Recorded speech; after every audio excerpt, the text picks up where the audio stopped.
Commençons par la fonction BDNBval.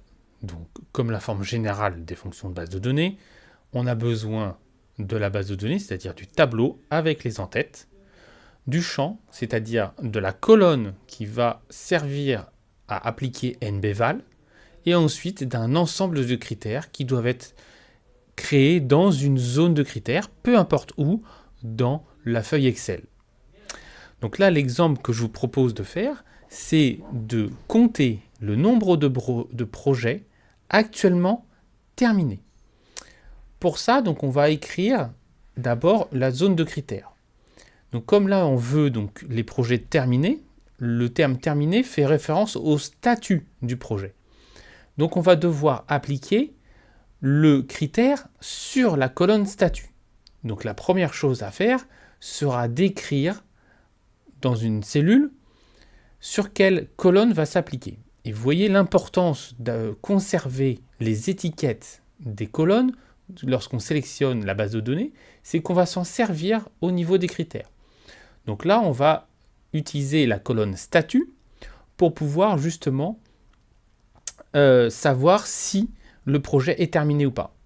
Et ensuite, on va en dessous du nom de la colonne écrire donc le critère. Donc là, on veut que ce soit égal à terminé. Donc on peut juste écrire dans la cellule terminé. Attention, il faut que, évidemment, d'un point de vue chaîne de caractères, d'un point de vue texte, il faut que ce soit écrit exactement de la même manière, que ce soit pour le nom de la colonne, c'est-à-dire statut, que pour le critère. S'il y a le moindre espace, même s'il n'est pas visible dans la cellule, ce ne va pas fonctionner, puisque statut avec espace ou terminé avec espace est différent de statut tout court ou terminé tout court.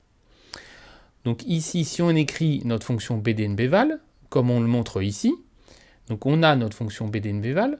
Le premier critère, c'est de sélectionner l'ensemble de notre tableau avec les étiquettes. Ensuite, en rouge ici, on sélectionne la colonne sur laquelle on va appliquer la fonction NBval. Donc là, j'ai choisi de sélectionner la colonne projet. Donc c'est pour ça que j'ai sélectionné l'entête projet ici. J'aurais pu choisir n'importe quel autre en-tête de colonne, puisque NBval va fonctionner, d'accord, quelle que soit la colonne sur laquelle on l'applique, puisque NBval fonctionne aussi bien sur des données numériques que sur des données textuelles, puisqu'il compte le nombre de cellules non vides. Et enfin, on sélectionne en violet le critère. Il faut bien sélectionner sur quelle colonne on va appliquer le critère et sélectionner aussi le critère. Une fois qu'on a fait ça, on appuie sur Entrée. Et tout seul, Excel va sélectionner les éléments qui correspondent aux critères, c'est-à-dire ici les projets qui sont terminés. Et si on regarde les projets qui sont actuellement terminés, on peut le faire facilement ici puisque le tableau est petit. On en a bien 1, ici, 2, 3 et 4, ce que a bien trouvé Excel. Donc il nous a bien compté le nombre de projets actuellement terminés.